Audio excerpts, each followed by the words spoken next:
In this video there will be a lot of talk about death metal veterans' male volunt creation, short history for those interested, and also for your who's not interested. The band formed in Fort Lauderdale, Florida as a rest haven in 86, later changed their name to Male Volunt Creation before releasing the first demo in 87, and it was not until 91 that they released their debut full-length. And the only constant member of the band is Phil Fasciana. Other than him, the band has actually had no more than 7 different drummers, 6 different guitar players, 4 different vocalists and 3 different bass players. And I actually counted, and apart from Fasciana, who have been in the band on all 13 albums, Rob Barrett is the longest serving guitarist. He has played on 5 albums. Dave Kulros has played drums on 5 records. Jason Blachowicz has played bass on 6 albums, and Brett Hoffman did the vocals on 8. But these 4, along with Fasciana, has never in the band all at the same time. Moving on to the actual records, the debut full length is called The 10 Commandments. What we have here is very thrashy death metal. It's basically intense thrash in the vein of Dark Angel and Demolition Hammer, mixed with some death metal riffing. And production-wise, it's very good. It feels organic, and you can hear everything clearly. Brett Hoffman's vocals is fantastic. The riffing from Fasciana Juskiewicz is awesome, and Mark Simpson does an excellent job behind the drums. And Jason Blachowicz does not do anything fancy and mostly follow the rhythm section, but on Sacrificial Annihilation there's a little solo, and later on it's just the drums and the bass, and it sounds very cool. Apparently John Rubin did some of the rhythm guitar but was kicked out of the band, and Jeff Juskiewicz replaced him while the band was still in the studio, and it was recorded and mixed at Morrison Studios. My favorite tracks are probably Premature Burial, Multiple Stab Wounds and Sacrificial Annihilation.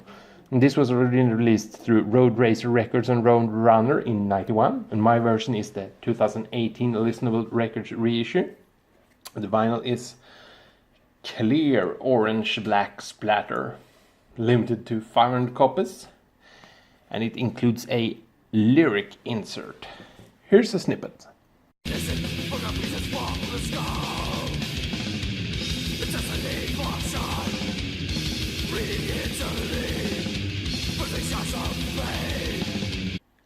Next up we have the band's sophomore release called Retribution. It was released in 92. And this time around Rob Barrett has replaced Jeff Juskiewicz on guitar, and Alex Marcus has replaced Mark Simpson on drums. And there are no major changes from the debut. This is maybe a little more death metal oriented in the guitar department. The production is quite different. I think that the guitar sounds a little beefier, but the drums are slightly less crisp, for lack of a better word. The drumming performance by Alex Marcus is very good and don't differ too much from Mark Simpson. And this was recorded at Criteria Recording, mixed at Morrison's Recording, and mastered at Fuller Sound. And my favorite tracks are probably Systematic Execution, Monster, and Mind Lock. And I think I prefer the 10 Commandments to Retribution, probably because I heard that one first. And Road Racer and Roadrunner originally released Retribution in 92, but my version is also a Listenable Record reissue from 2018. And this record is on clear blue-black splatter and limited to 500 copies. And it includes a lyric insert. Here's a snippet.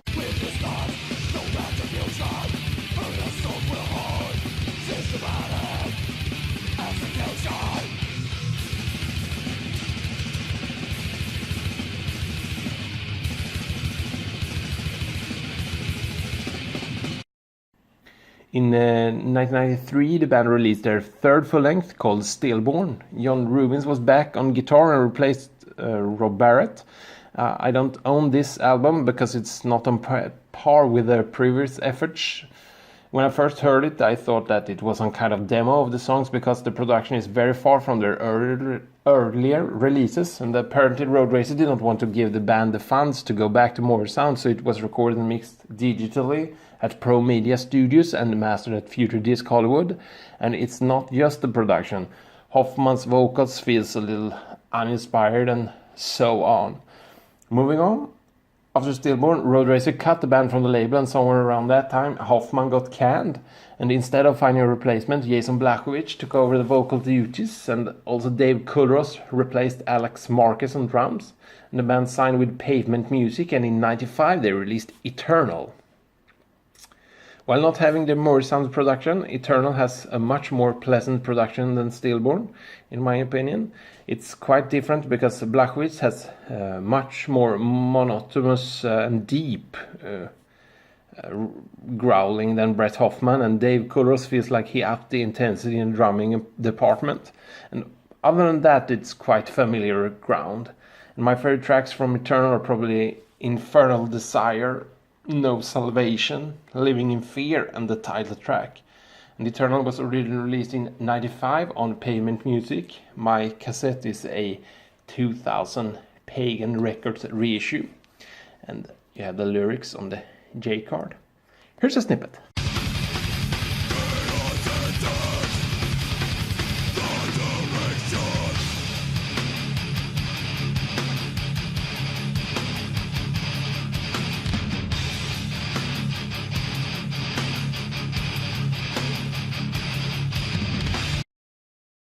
And in '96, the band released a compilation called Joe Black, and it's a very strange compilation. The first 3 tracks are tracks that did not make the cut to Eternal, whereas the title track Joe Black is better than everything on Eternal, while the other 2 are not. And track 4, 5, and 6 are also taken from Eternal, but it's remixes of songs that ended up on the record, and the remixes are not my cup of tea. It sounds like a mix of Malevolent Creation, Ministry, and Prodigy. And track 8 is a previously unreleased track from Stillborn. It's pretty good. Track 9 is a cover of Raining Blood, and track 9 and 10 are taken from their night demo, and both tracks are found in the same versions on the 10 Commandments, but with better production. All in all, it's not essential at all, but Joe Black was one of the first songs I heard with the band maybe 20 years ago, so I picked up this just to have that track on a physical copy. And my version is a 2000 Pagan Records reissue. Here's a snippet. When I get out of here, you're dead.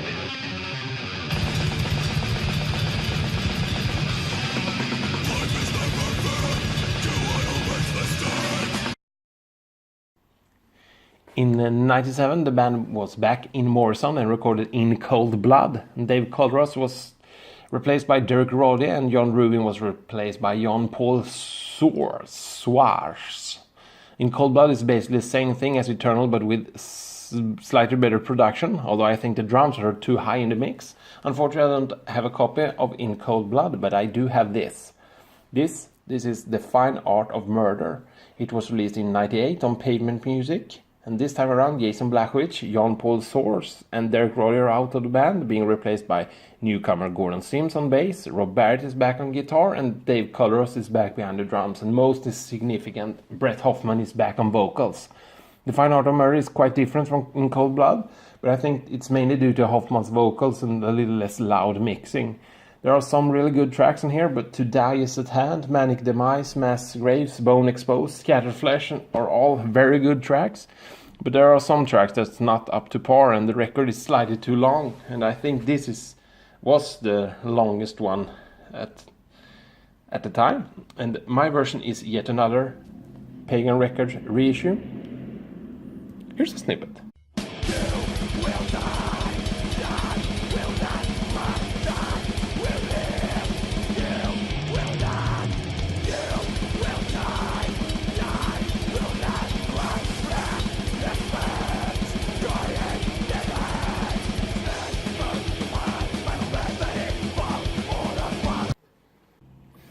After The Fine Art of Murder, for the first time in the band's history, the exact same lineup did a follow-up called Envenomed. Envenomed is practically The Fine Art of Murder, but with 5% cleaner production and better song structures. It was released on Arctic Music Group, and I had the CD until very recently, and now I can't find it. I think Envenomed is probably my second favorite Malevolent Creation record. And after Envenomed, things were back to normal. Hoffman got canned again, and Justin Pinto replaced Dave Couliros on drums. And since there was no Blachowicz, the band turned to Hateflow vocalist Kyle Simmons to fill in on vocals on their 2002 release The Will to Kill. Kyle Simmons actually did guest vocals on the last track on Envenomed. The Will to Kill is very different from Envenomed. Kyle Simmons has a much deeper growl than Hoffman, but it's a lot more varied than Blachowicz. The production it's much more of everything. All 11 songs are excellent, from the opener The Will to Kill through Pillage and Burn, All That Remains, up to the Cardinal's Law, last track. And although I heard this after Envenom, this was released at the time when Vader and Nile were my favorite death metal bands, and this is more in that vein. And I listened to this record probably every day for 6 months when it was released, and thus the nostalgia might play a part when I say that this is the band's best record. Here's a snippet.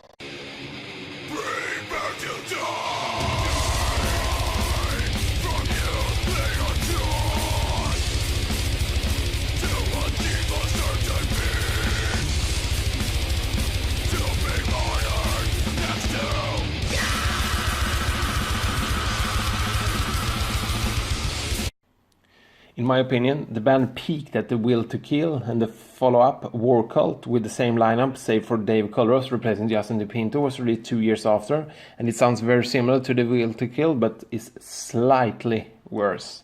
And 3 years passed, and Brett Hoffman and Blachowicz rejoined the band, and the band released Doomsday X in 2007. And Doomsday X sounds more like Envenom, The Fine Art of Murder, than The Will to Kill. It's a very good record.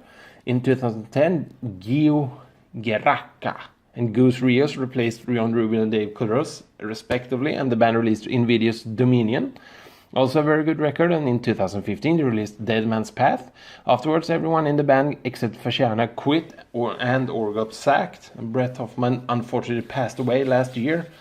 And earlier this year, the band released their 13th record called The 13th Beast, with 3 rookies in the malevolent creation realm: Josh Gibbs from Swamp Gas and Thrash or Die on bass, Philip Canchilla from Bits of Gore, Primitive Brutality and Narcotic Wasteland, among others, on drums, and Lee Wollenschläger from Imperial Empire on vocals and guitar. And the record contains 11 tracks and clocks in at almost 50 minutes. You can clearly hear that it's a malevolent creation record, despite the completely new lineup. All new members does a good job, including Wollenschläger on the vocals, but he's no Brett Hoffman. There's not a lot of variety between the songs, which makes the 50 minutes feel longer than it is. And they could have cut maybe or stripped down some of the songs, for instance Born of Pain, while having lots of shifts in tempo, etc. and cool riffs. It's almost 7 minutes long. They could have cut it in half, and it would have not have been any worse. To conclude, I have listened to it maybe 10-15 times, and it might grow some more, but I think it's a very good record. It's one of the weaker in the discography. Here's a snippet.